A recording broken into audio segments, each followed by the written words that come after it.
మంచి చేసి మనం జెండాలు జతకట్టి వారు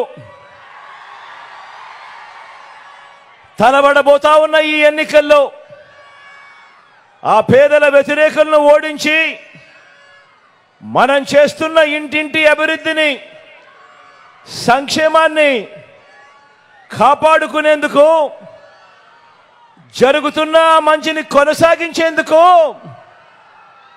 మీరంతా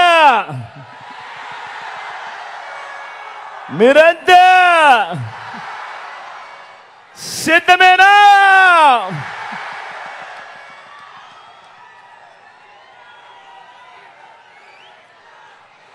పేదల రాజ్యాన్ని,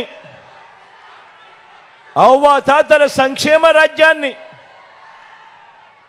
రైతు రాజ్యాన్ని, మహిళా పక్షపాత రాజ్యాన్ని, పిల్లల అభివృద్ధి రాజ్యాన్ని అబద్ధాలతో, మోసాలతో, కుట్రలతో ధ్వంసం చేసేందుకు చంద్రబాబు కూటమి చూస్తోంది.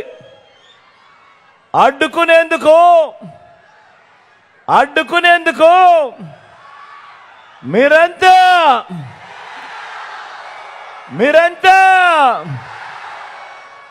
సిద్ధమేనా?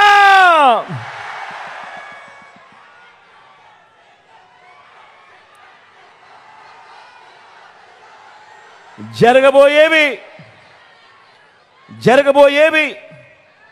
కేవలం ఎమ్మెల్యేలను, ఎంపీలను ఎన్నికలు మాత్రమే కావు. ఈ ఎన్నికల్లో మన ఓటు వచ్చే మన 5 సంవత్సరాల భవిష్యత్, మీ పిల్లల బడులు, వారి చదువులు, అక్క చెల్లెమ్మల సాధికారత, అవ్వ తాతల సంక్షేమం, రైతన్నలకు అందుతా ఉన్న భరోసా,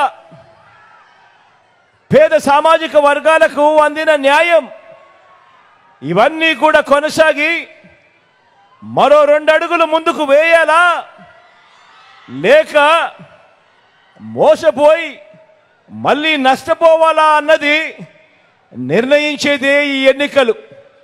అందుకే నేను మళ్ళీ చెప్తా ఉన్నా, ఈ ఎన్నికలు కేవలం ఎమ్మెల్యేలను, ఎంపీలను ఎన్నుకునే ఎన్నికలు కావు. ఈ ఎన్నికలు మన తలరాతలు మార్చబోయే ఎన్నికలు అన్నది ప్రతి ఒక్కరూ కూడా గుర్తెరగమని చెప్తా ఉన్నా. ఇవి కేవలం జగన్కు, చంద్రబాబుకు మధ్య జరుగుతా ఉన్న ఎన్నికలు కావు. ఇవి పేదలకు, చంద్రబాబు మోసాలకు మధ్య జరుగుతా ఉన్న ఎన్నికలు అన్నది గుర్తుపెట్టుకోమని కోరుతా ఉన్నా.